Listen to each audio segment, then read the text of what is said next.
जरूरी सूचना है सभी स्टूडेंट्स के लिए। स्टडी फॉर सिविल सर्विसेज का Android app Google play store में आ चुका है, उसको प्लीज तुरंत इंस्टॉल कर लीजिए। और अगर आप स्टडी फॉर सिविल सर्विसेज के सिर्फ ऐप से कोई भी कोर्स, कोई भी पीडीएफ परचेज करते हैं, तो उसमें अप्लाई कूपन, अगर आप ज्ञान सर जो है आप उसमें अप्लाई करते हैं, ये कूपन कोड है, तो उसमें 20% फीस तुरंत माफ हो जाएगी। मतलब 20% डिस्काउंट तुरंत उसमें लग जाएगा। ज्ञान सर लिखना है, नॉर्मली ज्ञान सर स्मॉल लेटर में है सब कुछ, कोई स्पेस नहीं, कोई कॉलम नहीं, सिर्फ ज्ञान सर, GYANSIR। इस तरह से अगर कूपन कोड लगाते हैं आप ऐप में बाई करने से पहले, जो अप्लाई कूपन वाले में आता है, तो 20% का डिस्काउंट तुरंत मिलेगा। वीडियो देखिए। तो दोस्तों आज 11 तारीख हो गई है, परसों आपका बीपीएससी का पेपर है। तो पेपर देने से पहले एक बार कट ऑफ को अपने माइंड में फिर से आप स्टोर कर लीजिए कि आपको किस हिसाब से पेपर को अप्रोच करना है, इसको जानना बहुत ज़रूरी है ना। तो 68 बीपीएससी का आप कट ऑफ अगर देखोगे ना, जनरल कैटेगरी का 91 नंबर गया था, यानी 150 में 91 का मतलब हो गया 91 सवाल सही करने थे।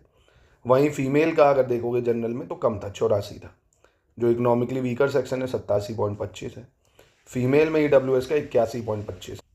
और वहीं एससी का आप देखोगे तो 89 के आसपास एससी फीमेल और कम था, 66। एसटी का 74 नंबर था, एसटी फीमेल में 65 नंबर था।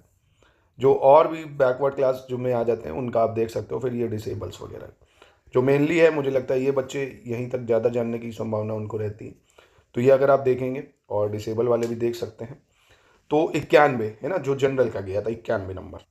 ऐसे 69 बीपीएससी का देखोगे तो एकदम बराबर ही है, कोई भी ज़्यादा उसमें अंतर आपको देखने को देखिए नहीं मिलेगा। एकदम अप्रॉक्स में ही खेल रहा है ना। 91.67, फीमेल का 84, इकोनॉमिकली वीकर सेक्शन 66, फीमेल का 77, एससी का 75, एससी फीमेल 61, एसटी 89।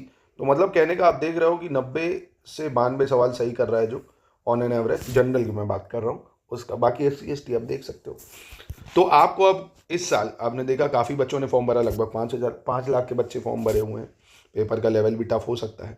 तो आपको टारगेट जो है वो 105 सवालों का करना होगा इस बार, है ना। 105 सवाल आपको कोशिश करने सही हो भाई, है ना। और ये सही तब होंगे जब आप अटेम्प्ट करेंगे 125 से 130।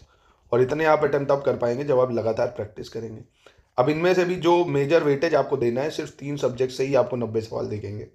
तो सबसे पहले 68 बीपीएससी के देखो साइंस एंड टेक्स से 30 सवाल तो यही हो गए, साइंस से।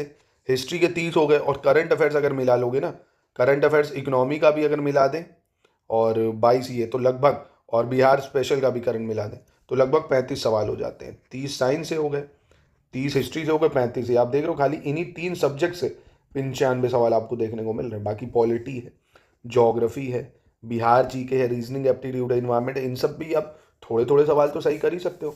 तो मेजरली आप फोकस रिवीजन जो करना है ना आपको, करंट अफेयर्स में भी जैसे ओलंपिक, इससे 1-2 सवाल मिलेंगे, पैरा ओलंपिक इससे 1-2 सवाल मिल जाएंगे, इंडिया के सेंसस से आपको सवाल मिल जाएंगे, बिहार के सेंसस से सवाल मिल जाएंगे।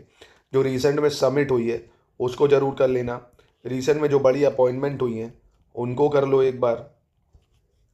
और स्पोर्ट्स में जो मेजर एक्टिविटीज़ हुई हैं भाई, T20 world cup, 50-50 world cup, कोई बैडमिंटन, कोई उसमें कोई जीता हो, है ना, नोबेल प्राइज़, इसको ज़रूर कर लो। जो इंपॉर्टेंट बुक्स किसी ऑथर ने लिखी है, रिलीज हुई है हाल ही में, उसको ज़रूर कर लो। इन सबको आप करोगे ना, इन सब से एक एक छोटे छोटे मिल के आपको काफ़ी प्रश्न मिल जाएंगे। वर्ल्ड हेरिटेज साइट जो है भारत में 43, उनको कर डालो, है ना। वर्ल्ड हेरिटेज साइट रिसेंट में कौन सी ऐड हुई है, ये सब कर लो। नेशनल पार्क इसको ज़रूर देख लेना, वाइल्ड लाइफ सेंचुरी इसको ज़रूर देख लेना, इंडिया की लेक्स देख लो, इंडिया के डैम्स देख लो, पोर्ट देख लो, इंपॉर्टेंट जो हाइड्रो इलेक्ट्रिक पावर प्लांट है वो देख लो, वॉल्केनोस को एक बार नज़र मार लो, साइंस में डिसीज़ वगैरह देख डालो, है ना। तो ऐसे करके आप कंप्लीट इसको प्रैक्टिस करिए। हमारा टेस्ट सीरीज़ बहुत शानदार हमारी ऐप में चल रही है, उसको आप एक बार कोशिश करिए। 2 दिन जो भी आपके पास बचे, 2-4 टेस्ट को लगा लेंगे ना, तो उसमें करंट अफेयर्स के भी सवाल हैं, साइंस के महत्वपूर्ण सवाल हैं, सिर्फ इंपॉर्टेंट क्वेश्चन ही उसमें दिए गए जो आ सकते हैं। जोग्राफी के भी हैं, पॉलिटी के भी हैं। तो आप अगर उसको लगाएंगे आपका पूरा रिवीजन हो जाएगा, ठीक है। तो एक बार ये जरूर देखिएगा, है ना, कि आप जोग्राफी वगैरह से कम है प्रश्न, पॉलिटी वगैरह से कम है। मेजरली जो आपको फोकस करना है वो साइंस, हिस्ट्री, करंट अफेयर्स, इन पे करना है ना। मेजर चंक जो है यही है दोस्तों। बाकी भोलेनाथ की कृपा रही तो आप सभी का पेपर अच्छा होगा, और आप इस साल सेलेक्ट जरूर होंगे। जो भी लगातार मेहनत कर रहा होगा उसकी मेहनत बेकार नहीं जाएगी दोस्तों, आप ज़रूर सफल होंगे दोस्तों। मेरी शुभकामनाएं आपके साथ है।